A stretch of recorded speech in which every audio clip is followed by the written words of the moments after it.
Okay, so the story that we're going to cover today is Jim Bat and a crystal clear love affair. So I'm going to start with the Jim Bat story. This is from Jim the Boy by Tony Early. As summer passed her at twilight, the boy cannot hit the baseball to his satisfaction. Though he makes contact almost every time he swings the bat, he does not strike the mighty blow he sees in his mind.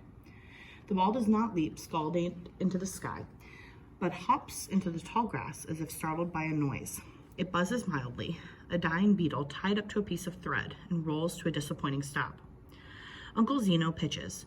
He tracks the ball into the grass every time the boy hits it and retrieves it without complaint from each new hiding place. He blames himself for the boy's lack of success. The bat is simply too heavy. He knew this for a fact when he bought it. He had not wanted to buy a new bat every time the boy grew an inch.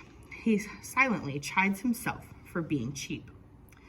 Uncle Curran and Uncle Al man the field at improbably optimistic distances behind their brother. Their faces are indistinct in the coming darkness, their forms identical except that Uncle Curran wears a baseball glove on his left hand, while Uncle Al, who is left-handed, wears one on the right. They shout encouragement each time the boy swings the bat. They pound their fists into their glove, though only for their nephew's benefit. Their bodies no longer believe the ball will ever make it out to their place in the field. They do not creep closer because it would make the boy feel bad. All three of the uncles wear the small, pocketless, old-fashioned baseball gloves they have had since they were boys. Uncle Al's mitt was made for a right-handed fielder, but he has worn it on the wrong hand for so long that he no longer notices that it doesn't fit. Each uncle would still gladly play a game of baseball should anyone ask, although no one has asked for years. They keep their tiny relic gloves properly oiled, however, as if such invitations were not only commonplace, but imminent. The boy studies Uncle Zeno until Uncle Zeno's face seems to light up from inside, weakly like a moon seen through clouds. It changes into 100 familiar faces, twists into 100 strange smiles, until the boy blinks hard and wills his eyes to see only what is there. "Okay, Doc," Uncle Zeno says, "keep your eye on the ball. Here it comes." The baseball in Uncle Zeno's hand is almost invisible, a piece of smoke, a shadow. The woods on the far side of the pasture are already dark as sleep. The river twists through them by memory. Uncle Zeno tosses the ball gently toward the boy, who does not see it until its arc carries it above the black line of trees, where it hangs for a moment like an eclipse in the faintly glowing sky. The boy is arm-weary. He swings as hard as he is able. The bat and ball collide weakly. The ball drops to the ground at the boy's feet. It lies there, stunned, quivering, containing flight beneath its smooth skin. The boy switches the bat into his left hand, picks up the ball with his right, and throws it back to Uncle Zeno.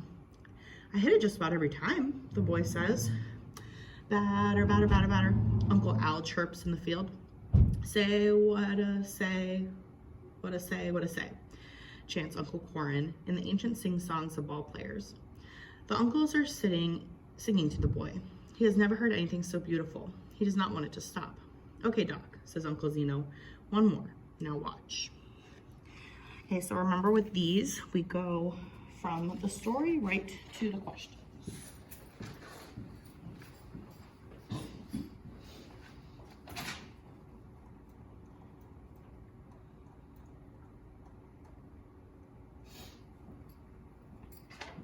Okay, so let's start with number 23.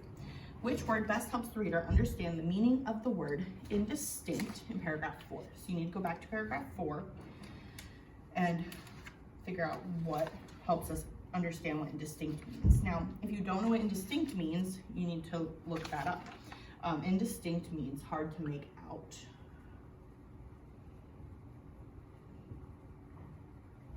So which word or what phrase shows us that indistinct means hard to make out? So if we look in paragraph 4, it says, "Their faces are indistinct in the coming darkness."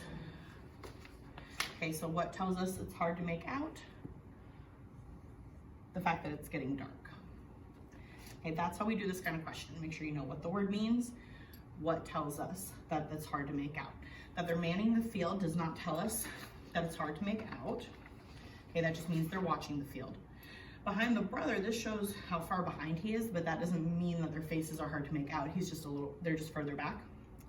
And then wears a baseball glove, shows that the glove is easy to see because he sees the baseball glove. So C tells us that that's why they're harder to make out.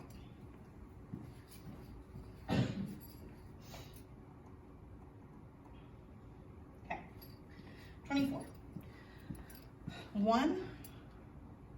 Lost my eraser. One of baseball's long established traditions is best exemplified in the description of what?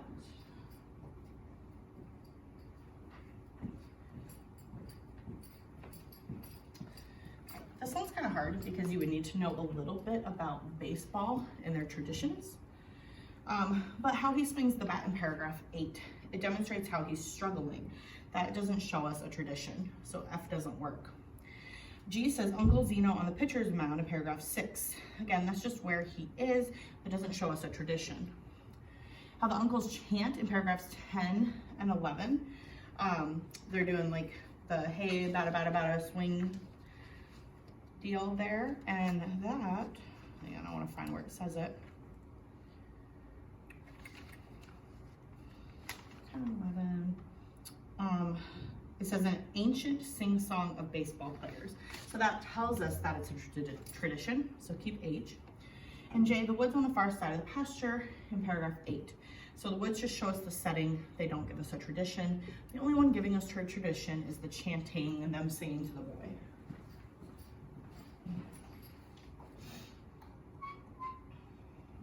Okay, for 25. Which sentence provides the strongest evidence that Jim appreciates what his uncles are doing for him? This one's missed a lot because you need to know who each of these are about. So the boy cannot hit the baseball to his satisfaction. This shows he's frustrated. So this doesn't show us appreciation. The boy is arm weary. He swings as hard as he is able. Okay, this shows he's struggling. Again, not frustration. I hit it just about every time, the boy says. Again, frustrated. He's hitting it, but not very good. He has never heard anything so beautiful. Okay, so this is all about the boy. He hears something beautiful, them singing to him, encouraging him, not giving up on him. That shows that he appreciates what they're doing for him.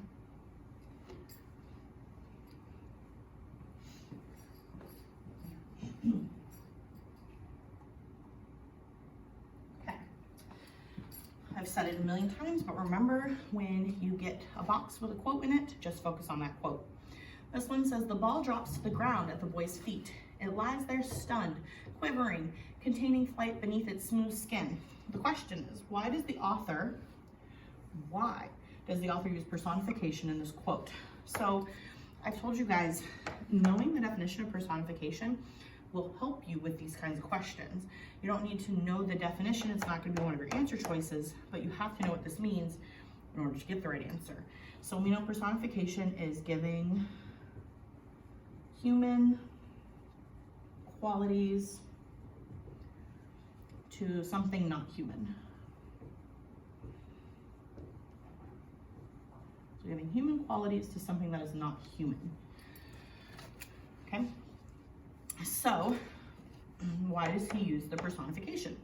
The baseball game symbolizes the love of the family. That has nothing to do with this quote. Nothing to do with personification, nothing to do why the author used that. The description mimics the boy's disappointment. Okay, I feel some disappointment going on here. I'm going to keep that one. We have two good choices on this one.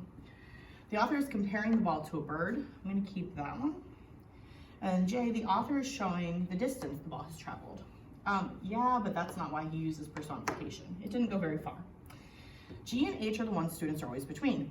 Many pick H. The author is comparing the ball to a bird. Yes, but does that tell me why?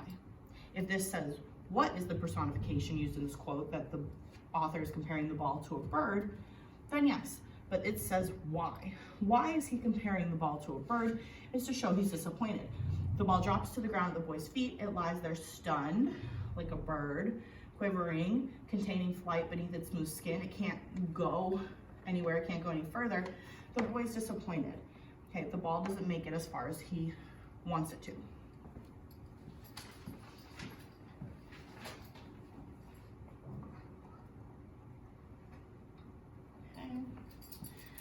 27, which line provides the best evidence that Jim has high expectations for himself? Okay, so we need something from Jim.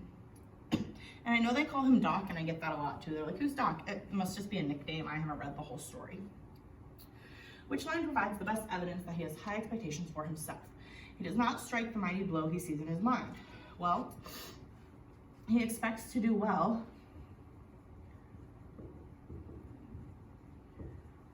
but doesn't.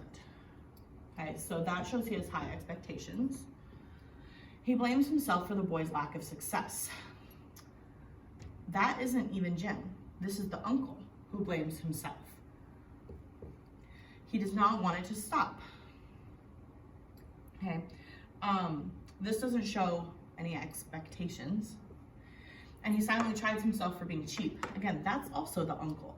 So the only one that shows he has high expectations is he sees like this powerful blow in his mind, but he just can't seem to do it. So A is our best choice for 27.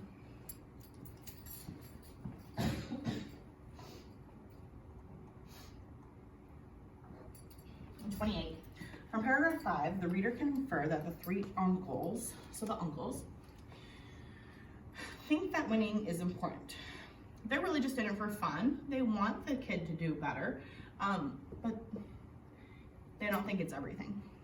Prefer baseball to other games. They don't even mention other games.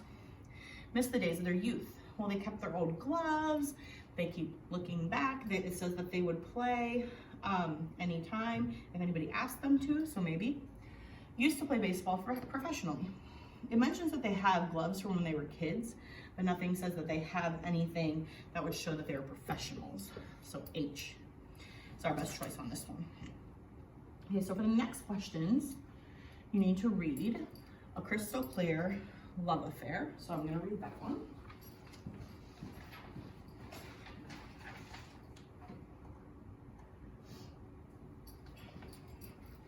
So this one is A Crystal Clear Love Affair from Memories of Yankee Stadium by Scott Petonic. May 30th, 1956 remains indelibly etched in Billy Crystal's mind. That was the day the future actor, comedian, and director attended his first game at Yankee Stadium, and Mickey Mantle wound up making quite an impression on the 8-year-old boy and the copper facade hanging from the right field roof. During that afternoon contest between the Yankees and Washington Senators, Crystal and thousands of others watched in awe as the blonde Bronx bomber launched a moonshot that barely missed becoming the first fair ball hit completely out of the stadium. Mantle's blast on a 2-2 fastball from Senators pitcher Pedro Ramos ricocheted off the decorative facade just 18 inches from the top of the roof. After the game, Ramos joked to the reporters, if it had not hit the roof, it would have landed in Brooklyn. The Mick's long home run capped an extraordinary day for young Billy, a day that would change his life forever. His father was a concert promoter who managed the old Comord music shop on 42nd Street in Manhattan. Legendary jazz artist Louis Armstrong had given the elder Crystal his box seats for a Yankee game that late May day, and the father had planned on taking Billy's older brother. But when his big brother hurt his back, the ticket went to Billy. His dad arranged for Yankee trainer Gus Malk to take Billy down to the home team clubhouse before the game.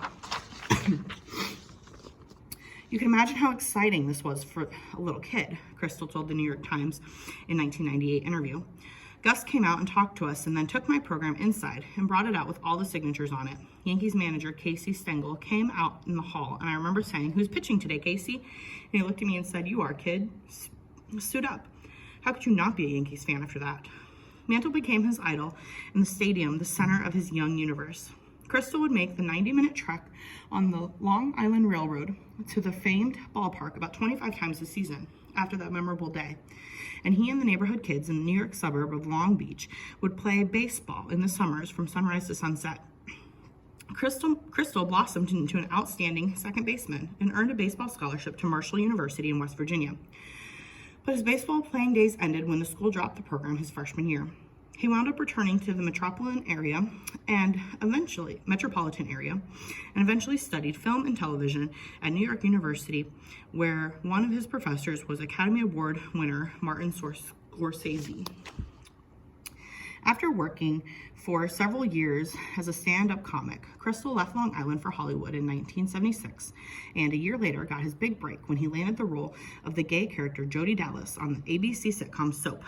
He later became a regular on Saturday Night Live, where his "You Look Marvelous" impression of Fernando Lamas became a huge hit with viewers. His career peaked in the late 1980s and early 90s, when his roles in blockbuster movies such as When Harry Met Sally and City Slickers established him as a major star. His celebrity status only grew when he became a frequent host of the Academy Awards show. Along the way, Crystal developed a friendship with Mantle, his childhood idol. The Mix said on several occasions if anyone ever did produce a movie about him, he'd want it to be Crystal. And in 2001, 6 years after the Hall of Fame baseball player died, Crystal debuted the film 61, which took a behind-the-scenes look at Mantle and Roger Maris's pursuit of Babe Ruth's home run record during the historic 1961 season. Nearly a half century after his first trip there, Yankee Stadium remains one of the most special places in Crystal's world. Though he lives on the West Coast, he has returned often to the ballpark to watch games and take part in special ceremonies. The stadium he first saw in 1956 underwent massive changes during the renovations of the mid-1970s, but it still remains a magical place. "I still feel the same way I did when I was a little boy," he said. "The joy it gave me when I was playing with my friends, pretending to be a Yankee or pretending with my brother that we were broadcasting the games. I just think of my father. Every time I'm there, I think of my father. I think of the way he used to love it without saying, 'Love this.'" And in the picture there, that's the New York Yankee Stadium on opening day, April 16th, 2009. I'm going to go back to that other picture. It says, "This photo diagram shows the path of the 2 home runs hit by Mickey Mantle on May 30th, 1956, the day on which Billy Crystal attended his first New York Yankees baseball game at Yankee Stadium. The flight path of 1 home run, right, nearly carried the ball over the facade in the right field and out the stadium. Mantle played all of his 18 professional seasons with the Yankees, helping them win 7 World Series from 1951 to 1968. He was also named the American League's most valuable player 3 times. Okay, let's go to the questions that are just on the crystal clear love affair. So, 29. The author's purpose for writing the selection is to do what? To explain the effect Yankee Stadium had on Billy Crystal. Okay, possibly, because this shows how important baseball was in his life. Recognize Billy Crystal's achievements as an actor. They mentioned him as an actor, but then why mention Yankee Stadium? So that one doesn't fit. Illustrate Mickey Mantle's importance to baseball. They do mention it, but this article is about Crystal. Promote the public's increased interest in baseball. Nope, not trying to get you interested in baseball. So it explains the effect it had on Billy Crystal. Okay. The author includes the quotation in paragraph 16, primarily to substantiate the opinion that, okay, so why do they include a quotation in paragraph 16? Well, I have forgot what that quote is by now, so I'm sure you have too. Let's check. "I feel the same way I did when I was a little boy," he said. "The joy it gave me when I was playing with my friends, pretending to be a Yankee or pretending with my brother that we were broadcasting the games." Okay, so why do they include that? No, that's not the right quote. Yes. Okay, you have to, for this one though, you need to look a little bit before that. It says the stadium he first saw in 1956 underwent massive changes during the renovations of the mid-1970s, but it still remains a magical place. He says, "I still feel the same way I did as a boy." So he's saying, like, even though it's changed, he still feels the same way he did every time he goes. So renovations made to Yankee Stadium in the 1970s were necessary. Okay, him still feeling like it's magical doesn't show us that the renovations were necessary. Baseball can no longer legitimately be considered the national pastime. Okay, so because they changed the stadium and he still feels it's magical, it can't be considered a national pastime? No. Crystal has matured since his first visit to Yankee Stadium. This has nothing to do with maturity, it has to do with how he feels about the stadium. Yankee Stadium remains a magical place even after major changes. Yes, the answer was right in the text on this one.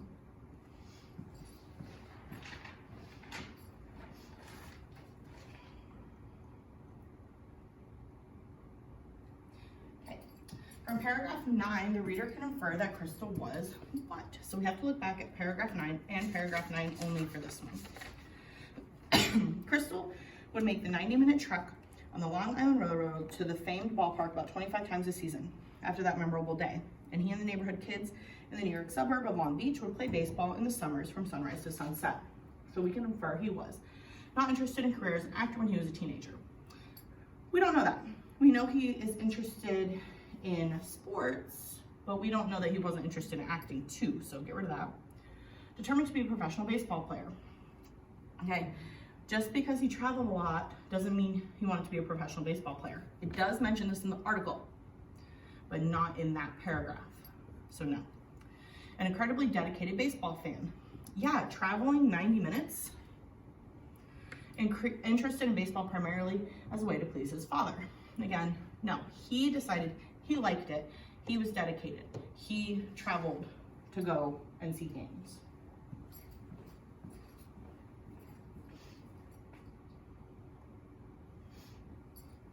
Okay. Which line provides the strongest evidence that Crystal gained the trust of his childhood hero? So for this one, you need to know his childhood hero is Mickey Mantle. I remember saying, who's pitching today, Casey? And he looked at me and said, you are, kid, suit up. Okay, Casey was not the one who was his hero, so get rid of that. But Mick's long home run capped an extraordinary day for young Billy, a day that would change his life forever.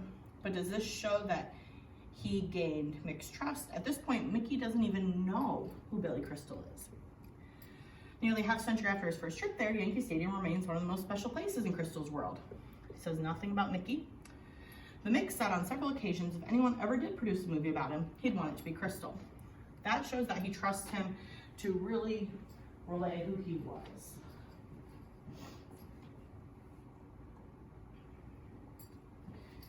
And for 33, what is the purpose of the photo diagram of Mickey's 2 home runs? So if you look at it, that's the last thing I read there. We have the picture of the 2 home runs. So was that to highlight how differently the game of baseball was played in the past?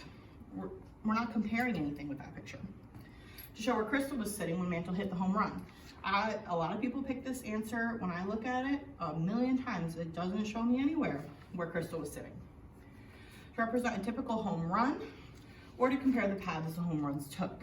It's just comparing the paths. It shows you the 2 different paths and showing you where they went. This was an untypical home run. Okay, now these are the questions that go with both stories. While A Crystal Clear Love Affair focuses on a man who is a celebrity, Jim at Bat focuses on a boy who is what? Okay, is the boy lazy? I would say no, he's working really hard and he keeps trying. Is he ordinary compared to a celebrity? Maybe.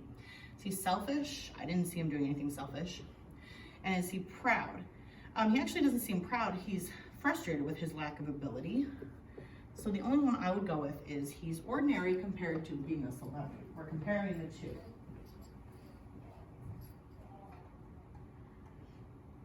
Okay, read these quotes. Which of these best describes the difference in tone between the 2 quotes? Okay.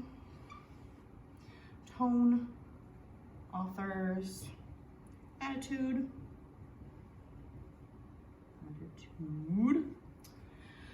The boy cannot hit the baseball to his satisfaction. Though he makes contact almost every time he swings the bat, he does not strike the mighty blow he sees in his mind.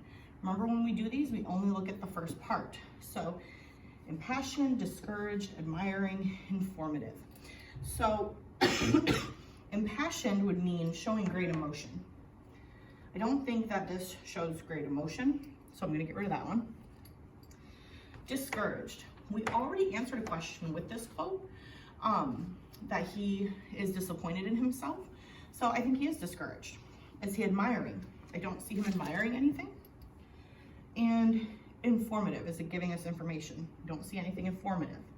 Now, at this point, I would usually go with B, but I'm gonna check and see if the second quotation is celebratory, which means they're celebrating. Let's see if that works. That was the day the future actor, comedian, and director attended his first game at Yankee Stadium, and Mickey Mantle wound up making quite an impression on the 8-year-old boy and a copper facade hanging from the right field roof. Yeah, I would say so, that it does fit, so we were right. See, you don't have to take so much time looking at each part and debating, and it could be and it couldn't be. Look at the first part, then look at the second part and check.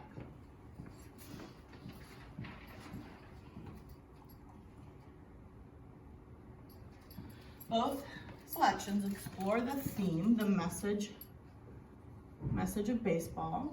What is the message? Being an important means of family bonding and American culture. Well, in the first story, the boy's bonding with his uncles. In the second story, Crystal bonds with Mickey. He bonds with his father, so maybe.